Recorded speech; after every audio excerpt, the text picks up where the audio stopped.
Hey guys, what's going on? Let's look at a few details, crucial details for trapping and finishing a front triangle. All right, this is not about entries to triangle. There's many of them, but regardless of how you enter, how you trap the triangle, there's always a few things that you need to take care of. If you treat a triangle as a close guard, as the way you treat a close guard, it'll make a lot of sense for you. Okay. If Albert wants to get out of my close guard, he's going to need to posture up and then look for ways to go, to get up maybe, or to break my guard open and then pass, right? So if I have him in triangle trap here, it makes a lot of sense for him to want to posture up. There you go. When he postures like this with the back straight, it's very hard for me to maintain that triangle trap, right? Not only that, but now he's safe from arm bars, relatively safe. He's also on his way to open my triangle and then get out of there and pass the guard. All right? So the same way we do maintain posture broken in close guard, we're going to maintain posture broken in triangle trap. So let's say I trap him right here, right? Boom. Right away. So you see that one arm is trapped, the other one is out. Right away, I'm going to grab onto the head. Let's turn this way a little bit. There you go. Move his arm out. Right away, I'm going to control his head. If I can control his head, it's almost guaranteed that he can't posture up. He's most likely going to start stacking me and stuff like this, but these are things we got to deal with in a separate video. Now, first thing, break the posture, maintain broken posture by pulling on the head. You can use one hand, two hands, whatever the case, right? Second thing, notice what my legs are going to be doing. I need to curl and back heel into him. Okay, so let's assume I'm not holding the head, right? It looks like I got a trap on him, but you notice that the bend in my legs here is more than 90 degrees. If Albert wants to posture up now, there's no pressure on his back. There you go. There's no pressure on his back down. All right. So the difference between this and this could be crucial in the maintenance of the triangle trap. So if you try and do the same thing, now, Albert, what is the difference? Why can't you get up? Because I'm back heeling, I'm pulling you back down with my legs. So I'm not trying to, I'm obviously going to try and use my hands too, but my legs need to do their part. I'm pulling him this way. All right? So this is quite important. And I'm flexing my feet. I'm not pulling him like this because it's not a strong leg. I'm flexing my feet and pulling back down. Okay? So these two things are as far as the broken posture goes. All right, this is crucial for triangle trap.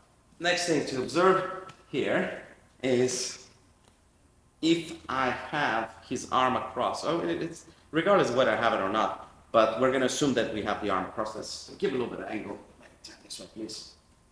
There you go. Perfect. Perfect. So I've already broken his posture. I'm maintaining the posture and all that stuff. I got his arm across, or maybe it just landed there, whatever the case, right? What I'm going to do now is, if I just want to finish the triangle here, right? Even if he has a slim frame and all that, if I just lock the triangle here, it's going to be a little cranky on his neck and all that stuff. But there's all this space here, and even if I flex and all, you know, just the strength of my legs might tap him. But if he's determined not to tap, he's not strangled. All right, so just say something. Come for a bit. Pretty relaxed, right? Now, contrast that with this. What was the difference? My leg, even though I'm locking the triangle, my leg went from around the shoulder, behind the shoulder here or next to the shoulder, to in front of the shoulder. So I'm covering the shoulder with my hamstring. And then when I lock, it becomes really tight here. Okay? So this is super important. A lot of times, this is a missed detail, and a lot of times people with long legs will teach it without ever considering the fact that other people have short legs, and I used to always complain I could never get a triangle because of that.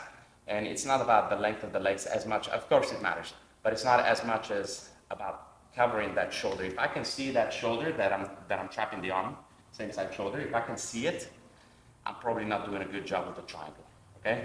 We're talking about the regular front triangle, not the opposite side triangle, okay? And lastly, of course, we're going to comply with both of these prerequisites. We're going to break the posture, we're going to back heel, that's number one. Number two prerequisite is to cover his shoulder. But what if his elbow is here, wedged a little bit to the side?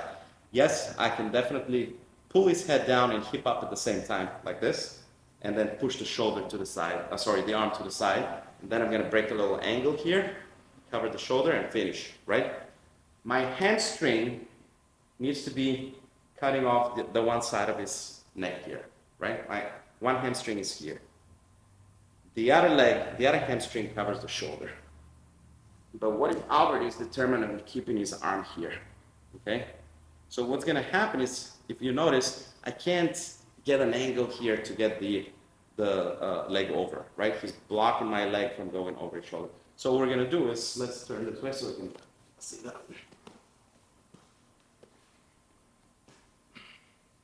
So I'm right here.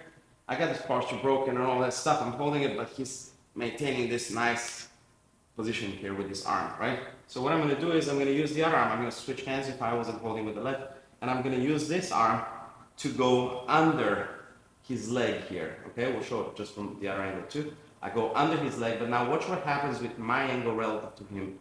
I put this foot on his hip and I hit this way. Now I open, as I'm holding him down, of course, I open, I cover his shoulder, and this is a very strong finish here, okay? I'm not even gonna wait for him to tap. I know it's very strong. Now this whole thing happened because I created an angle relative to him. Why didn't I create the angle the first time? Because his arm was across. It wasn't necessary. But with the arm here blocking, and me, come a little closer to me, and me unable to get my leg over, I need to get an angle. So I'm gonna go under the leg, turn, throw my leg over, and then relock and finish, okay? Just one time from this side so you can see the angle. Real quick, okay? All the prerequisites. Number one, I can't have him postured up. Let's get the triangle. Number one, I can't have him postured up. So I'm pulling on his head and I'm back heeling here, okay? Number two, his arm is not across. I can't cover his shoulder. So I'm gonna switch arms. I'm gonna dig underneath. I don't need to scoop the leg, just dig so you can pull yourself in with something here. This leg, the trap opens, but my hand needs to be on the head. I can put it on his hip, or I can just kind of swivel here and push my knee that way, this knee that way. Right here, and then this leg over the shoulder is the finish, okay? So simple things, simple details.